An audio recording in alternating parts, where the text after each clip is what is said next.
a certified life coach. I'm also a Green Gap coach, and I help widows find joy after loss. Today, I want to talk about weight loss. And I know we're into March, which is, the third month of the year, obviously. And, a lot of us, may have had some fitness goals or weight loss goals. And, we're constantly kind of doing this yo-yo thing.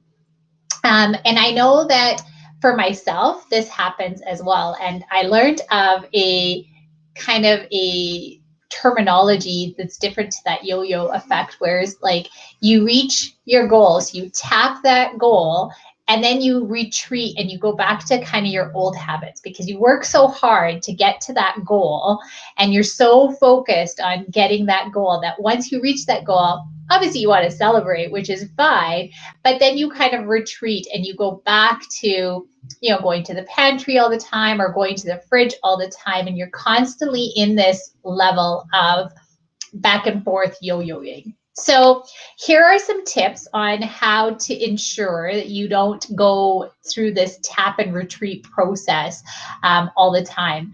So the first one is having a SMART goal. And so the weight loss, a lot of us have a weight loss goal, and it shouldn't be about vanity. It should be about how you feel. And so your why should be, is it that you want to be able to run around with your children and chase them around? Or is it that you want to just feel good in your body, or when you're running or exercising, you don't want to feel things jiggling? And so making sure that you have a SMART goal, so it is specific, measurable, something to keep you accountable, realistic, and has some time attached to it. Okay, so making sure that you have a SMART goal that you can attain.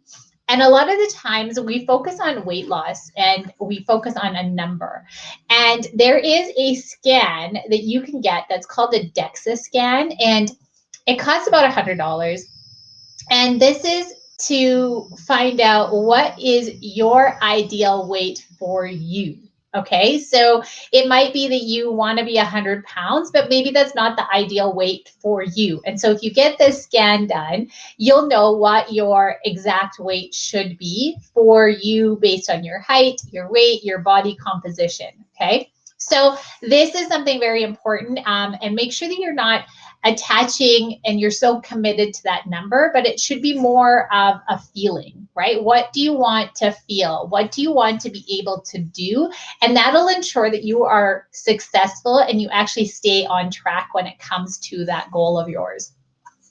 Number two is to set rails. And what I mean by rails is kind of give yourself a little bit of window, because there's going to be days where we need to flex a little bit from our normal lifestyle. Normally when we're losing weight, we've acquired a lifestyle in the way that we eat and things like that. And so giving yourself rails of, 3 pounds minus and 3 pounds positive, and staying within those rails. And so when you end up 3 pounds positive, what are you going to do to reset yourself?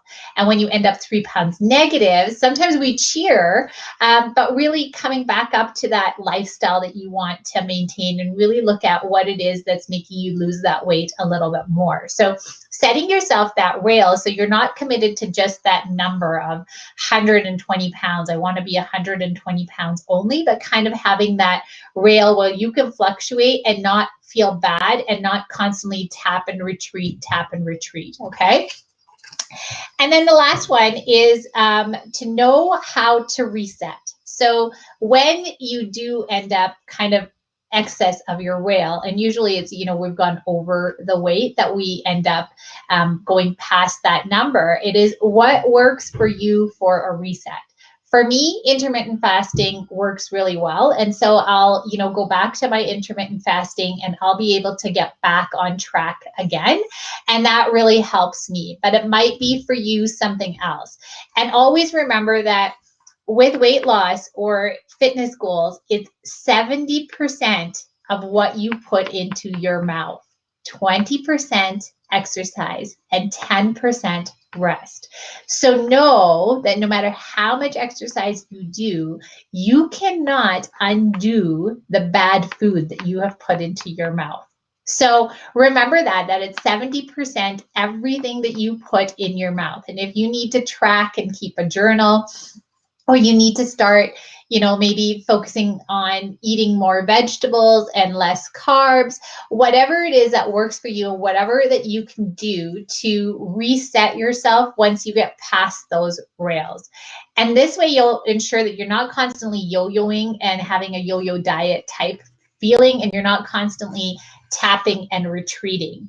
I'm going to add one more thing on this as well, is make sure that you are associating yourself with people that are going to be supportive of your fitness goals. So if you have friends that are constantly wanting to go out for beer and wings and that doesn't work for you, then maybe looking for people that are going to support you in your weight loss dreams or your fitness goals. So, I watched Biggest Loser a while ago, and this is when it was on, and they had said that if you love somebody, and it's not mean to let them know that you love them and you care about their weight loss and you're worried about their weight and you want them in your life long, and you're telling them that you're worried about their health because you love them. And I know that it's tough to do that because it can cause fights and whatever. But if you're coming from a loving place and you're not talking about the physical appearance of that person, you're talking about the fact that you love them and you want them around in your life and you don't want them to be sick and you don't want them to have to suffer, then you can have that conversation with them from a loving environment and support them and let them know that you are going to support them. So I hope you guys found this helpful. I would love to hear from you, your comments on this video. If you are watching this video after the live, please put #replay in the comments. And if you want to join my community, I'm going to drop the community in the comments as well. I hope everybody has a wonderful day and go get your fitness goals.